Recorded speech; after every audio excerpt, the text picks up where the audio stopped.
October 31st, 2008. The world is collapsing. Lehman Brothers has fallen. The stock market is in free fall. Millions are losing their homes. Banks are failing. Governments are scrambling.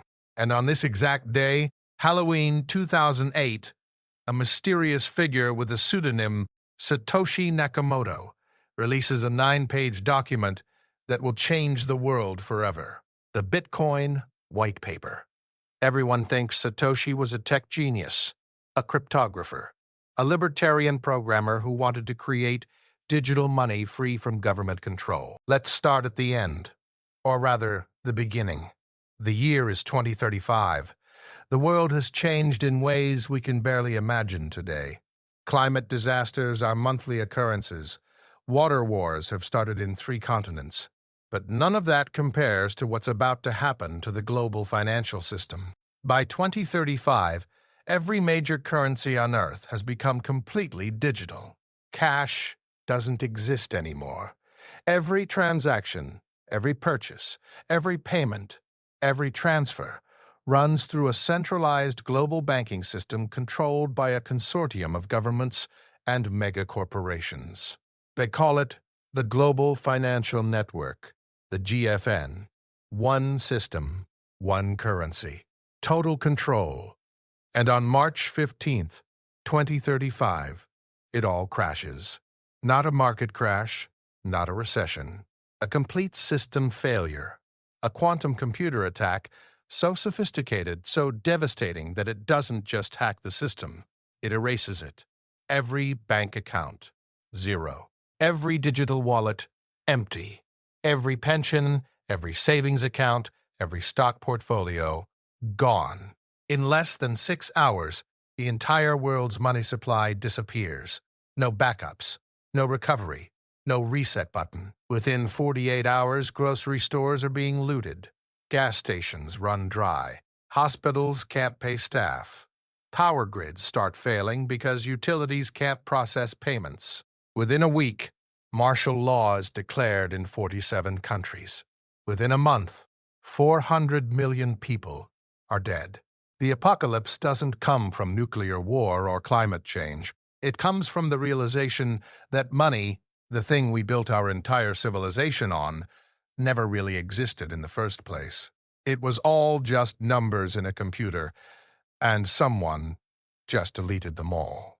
In the ruins of what used to be MIT, a group of scientists are working on something desperate. They call it the Profit Project. The theory is simple. If you can't fix the future, change the past. Using experimental quantum technology, salvaged from the very attack that destroyed the financial system, they've figured out how to send information, and possibly a human consciousness, backward through time. Not far. The energy requirements are astronomical. They can go back about 27 years, maybe 30 if they push it. That puts them right around 2005 to 2008. The mission is clear.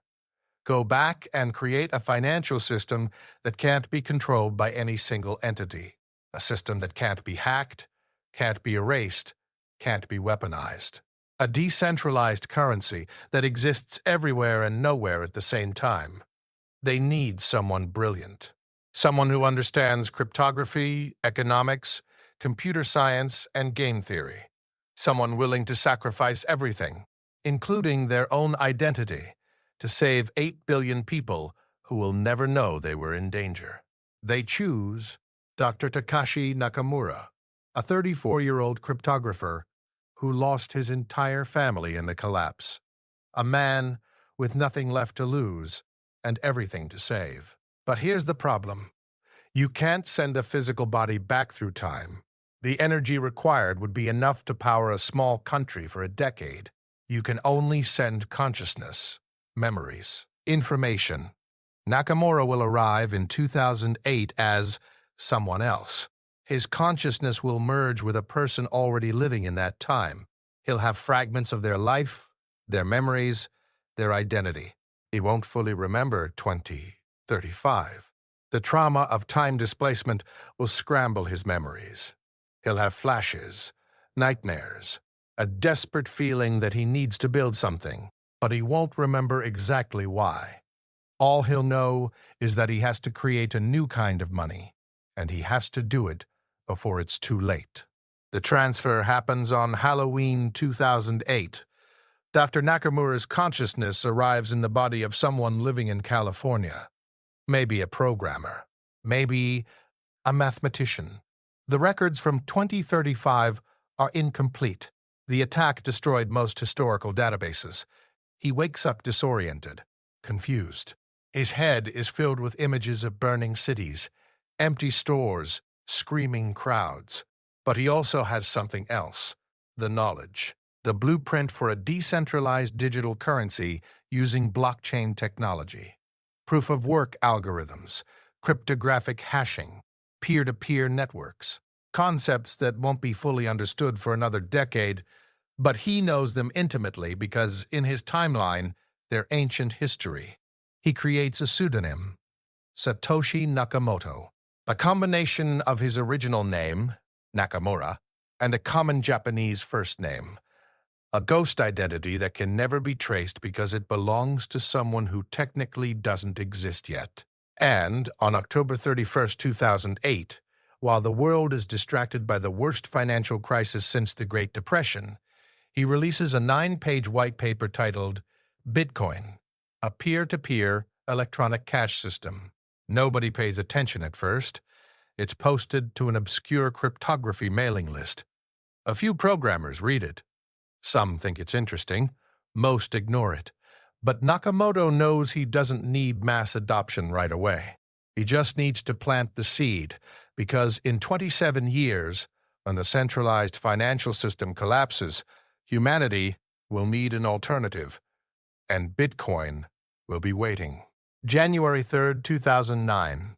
Nakamoto mines the first Bitcoin block, the Genesis block. Embedded in the code is a message. The Times 03 Jan 2009 Chancellor on brink of second bailout for banks. Everyone thinks it's a political statement, a dig at the failing banking system. But it's more than that. It's a timestamp, proof that Bitcoin was created on this exact date, during this exact crisis. But it's also a warning that only Nakamoto understands.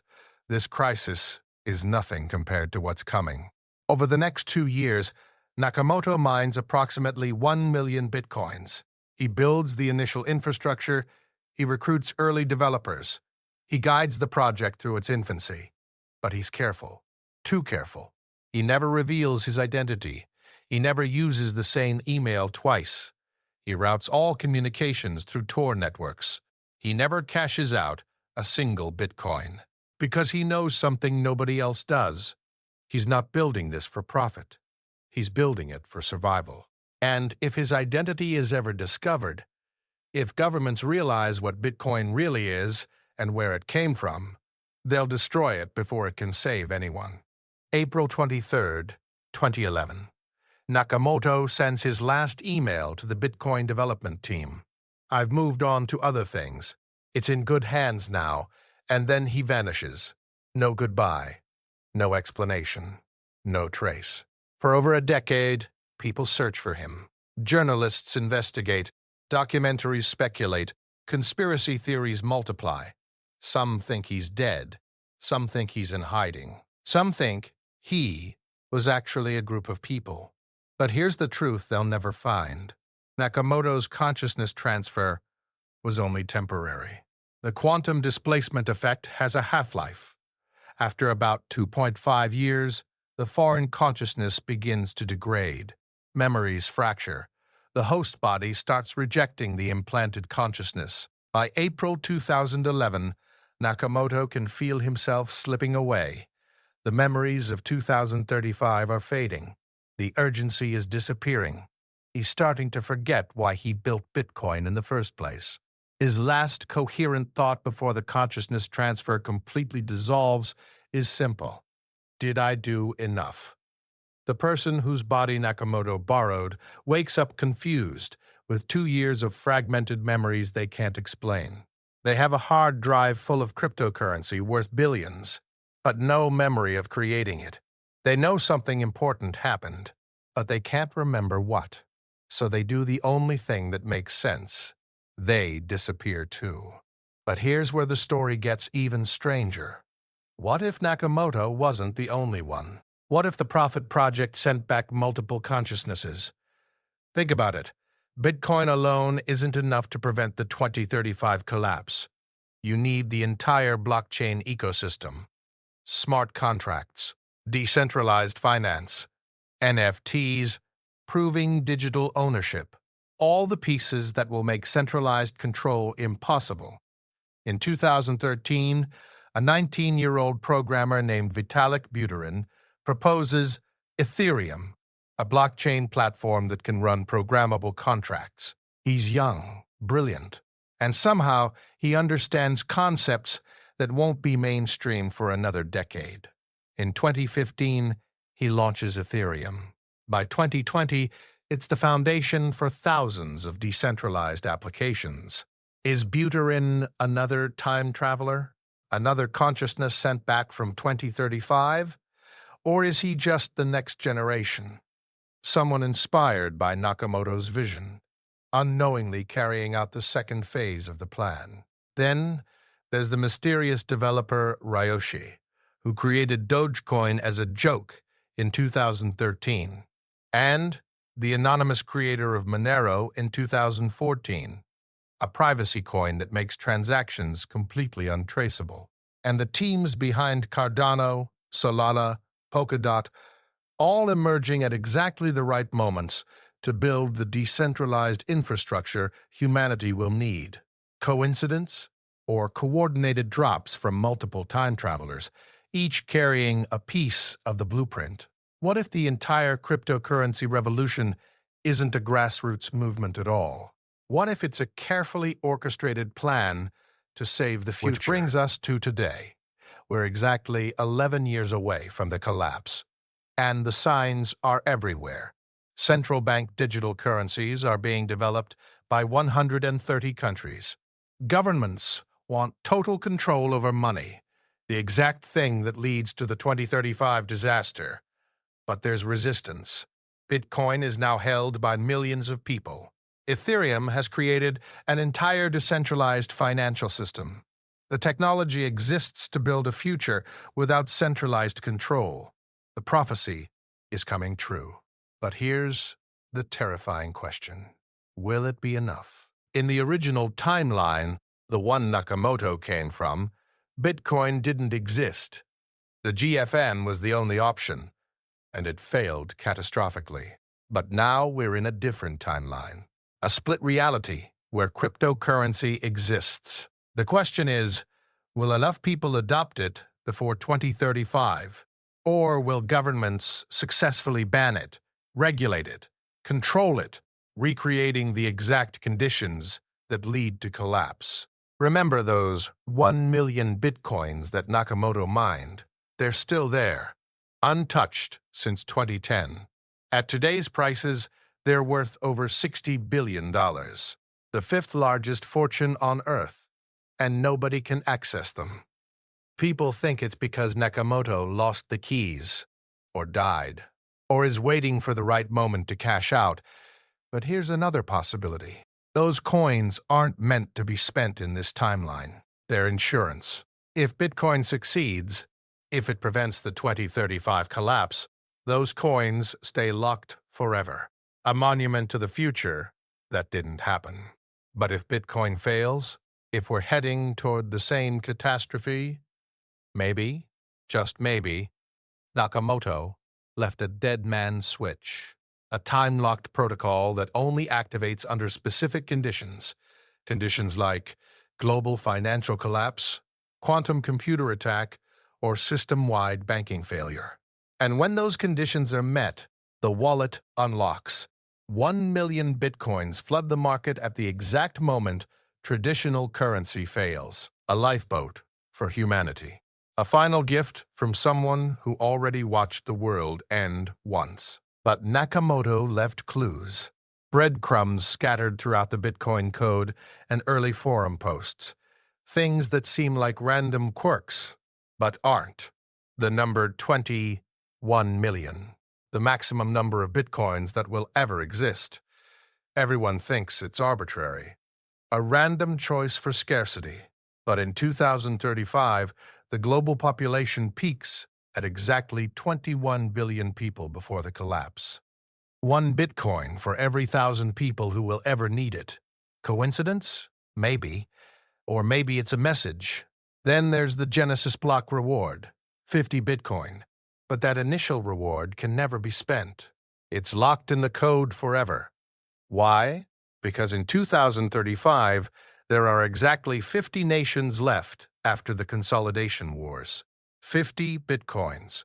A symbolic foundation that can never be moved. And the block time, approximately 10 minutes. Everyone thinks it's a technical compromise between speed and security. But here's what nobody knows. In the original 2035 timeline, the GFN collapse happened at 10 a.m. GMT, 10 minutes, the exact amount of time it took for the quantum attack to spread globally. The block time is a memorial, a reminder embedded in code. Every 10 minutes, a new block is mined. A small victory against the future that Nakamoto came back to prevent.